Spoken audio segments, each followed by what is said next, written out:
Hey, it's Brewbird. I'm a Canadian girl training to be a distiller in Scotland. Welcome to the Distilled Kitchen. We're back at the Borders Distillery today to see what it's like working as a distiller. In a previous video, we followed my colleague Jim as he operated the stillhouse equipment for the distillations.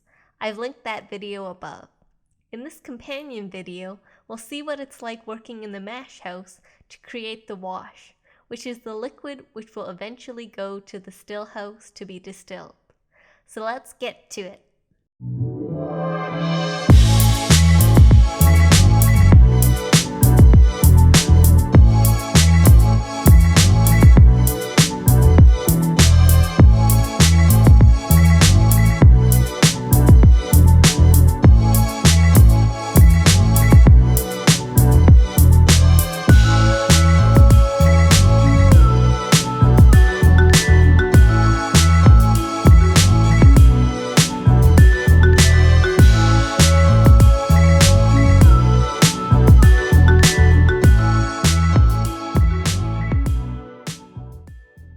The Borders Distillery is located in Hawick, Scotland, and is the first distillery in the Scottish Borders since 1837. Our distillery is very new, as we only started producing spirit in March of 2018. And since the spirit needs to mature in the cask for 3 years and 1 day to legally become Scotch whiskey, our whiskey still isn't on the market yet.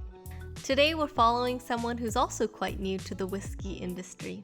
Here's that fine young gentleman, Finley Street, who joined the Borders Distillery in July of 2018. It's 8 a.m. and the gas boiler has already been turned on. Finley has turned on the CIP water pump to recirculate and heat up the water tank used specifically for cleaning. He'll recirculate the CIP water until it's around 70 to 80 degrees Celsius and hot enough for cleaning. Finley has used the heated CIP water to clean the mash tun and any pipes that the wort will travel through. Now he's ready to start his mash.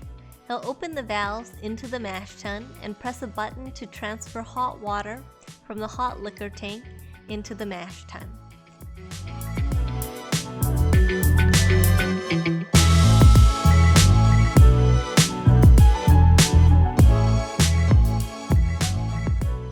Once 2,500 liters of hot water have been transferred over, he'll start up the grist machine so the malt can get into the mash tun as well. It will take about half an hour to transfer over 5 tons of malt and 19,500 liters of water into the mash tun.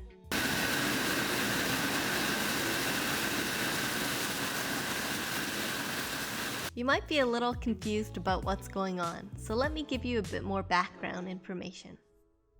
Our distillery is split into 2 sides. There's the Mashhouse, which Finley is operating today, and the stillhouse. The Mashhouse is where we make the wash, and the stillhouse is where we distill the wash into a spirit, which will eventually be turned into either whiskey, vodka, or gin.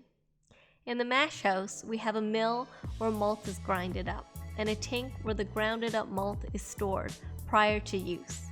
We also have 2 hot water tanks here. The water in these tanks is designated for mashing only. These are our 8 washbacks where the fermentation occurs, and here is our mash tun. Now it's important to understand that in both brewing and distilling, we rely on yeast to produce the alcohol for us. But first, we have to give the yeast something to eat. So that's what happens in the mash tun. We make the wort, which you can think of as a very sugary tea. The wort is made from infusing the ground up malt with the hot water.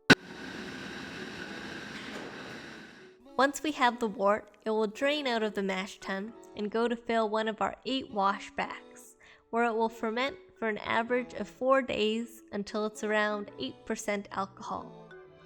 After it's finished fermenting, the liquid in the washback is now called the wash. And you can think of this wash as being beer, albeit a very disgusting tasting beer. Once we have the wash, we can transfer it to the stills over in the stillhouse to do our distillations. Alright, so the mash tun is full now, and you can see how nice and evenly the malt and water combined. The top of the grain bed is beautiful, with a nice sandy top. The wort will drain out from underneath the mash tun, and it will first come to this piece of equipment beside it, called the underback. Finley is going to slowly open the valve into the underback until it's full. The wort inside the mash tun should level out with the wort inside the underback.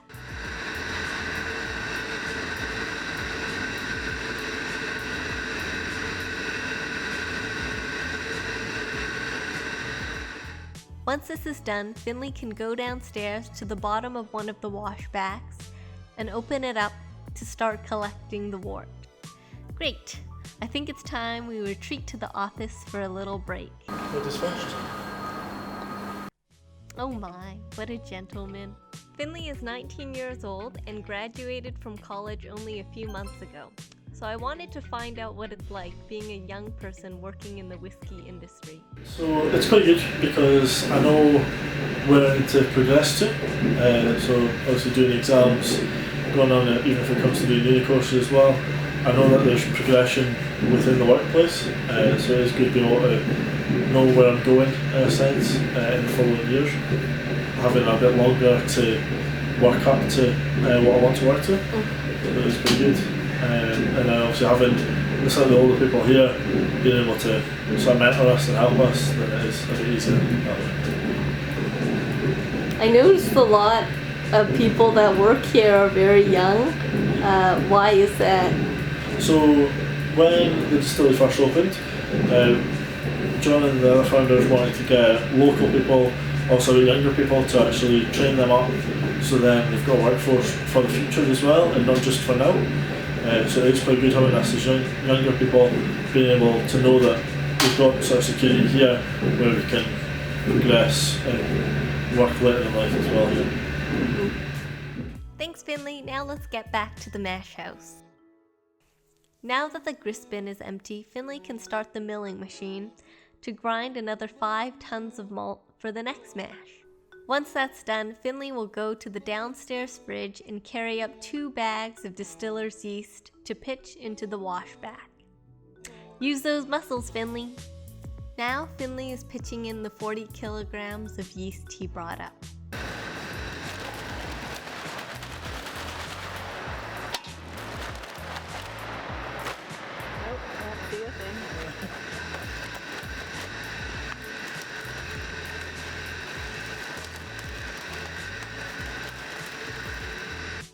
Finley has returned to the mash tun where the bed looks nice and dry on top. That means it's time to add in our second waters. We add hot water into the mash tun in 3 additions, with each addition being a little hotter than the last one. This is because there are different enzymes in the malt, and these enzymes work better at different temperature ranges. The first addition of water we added was 65 degrees Celsius. And now it's time to add in the second addition of water. These second waters have been heated to 77 degrees Celsius and will enter the mash tun via the sparge ring on top.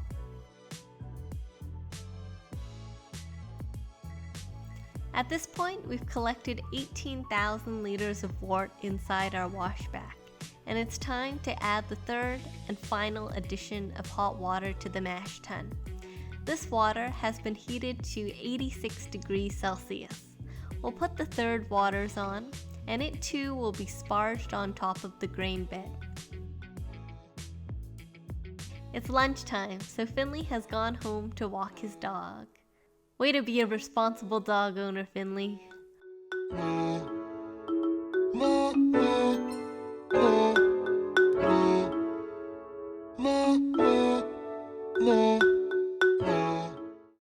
While Finley was away on lunch, the washback finished collecting 25,000 liters of wort. However, we added around 40,000 liters of hot water to the mash tun in total. So what happened to that extra 15,000 liters of water in the mash tun? Great question, Brewbird. That water has been infusing with the ground up malt and has a lot of sugars in it. We don't want to waste this sugary liquid, because more sugar equals more alcohol. So we'll switch the valves over and redirect this liquid into one of our hot liquor tanks. That way, we're not wasting any of the sugary liquid and we can use it to start the next mash for tomorrow. Our washback is full now, so Finley will take the dipstick to measure the height of the liquid inside. With this number, he can determine the volume of liquid in the washback. He'll also take a sample from the washback and measure the gravity of the wort using a hydrometer. This device compares the density of the liquid to water and gives us an idea of how much sugar was extracted from the malt.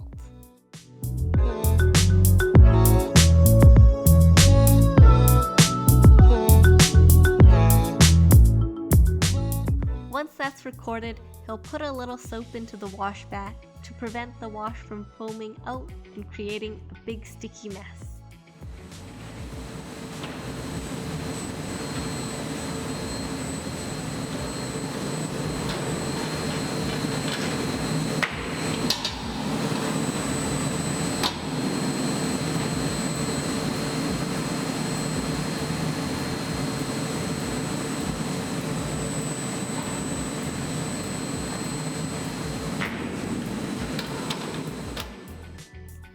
Now, let's head back to the office for a cup of tea.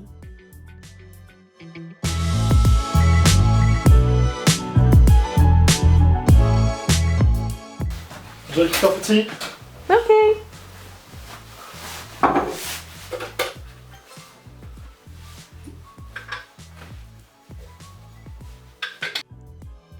The hot liquor tank is full now, so Finley has started the rakes inside the mash tun to dry out the grain bed more. Since we finished extracting the sugars from the malt, the grain bed is now called draft. We'll open up a hole at the back of the mash tun and the rakes will push all the draft into it and it will travel to the back of this distillery into a trailer there.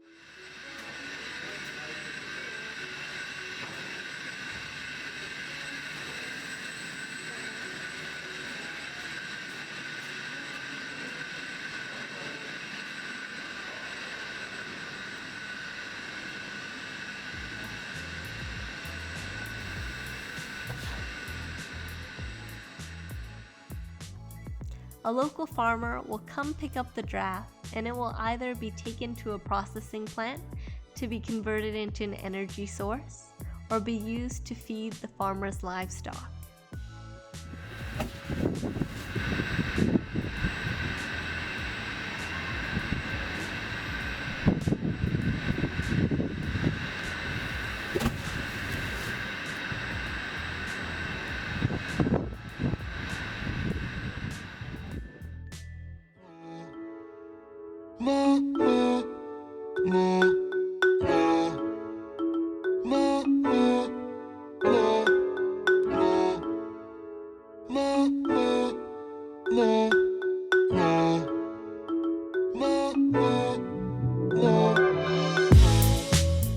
The mash tun has been emptied, and the last thing to do is rinse out the mash tun and any pipes that were in contact with the wort.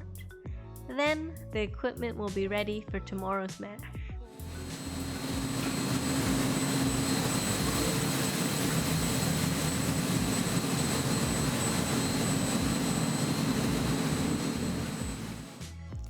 Finley has finished the mash and is just underneath the mash tun, squeegeeing the excess water into the drain.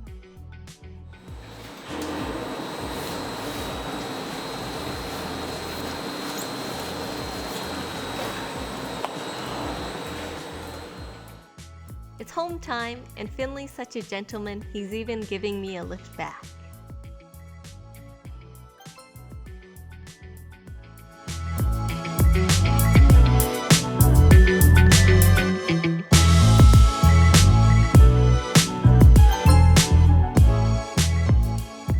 Special thanks to that young 4-star gentleman, Finley Street, for letting me follow him around today, and to the Borders Distillery for letting me film inside. I hope you liked this Mashhouse edition of A Day in the Life of a Distiller. If you did, please give this video a thumbs up and subscribe below. I'll see you next time.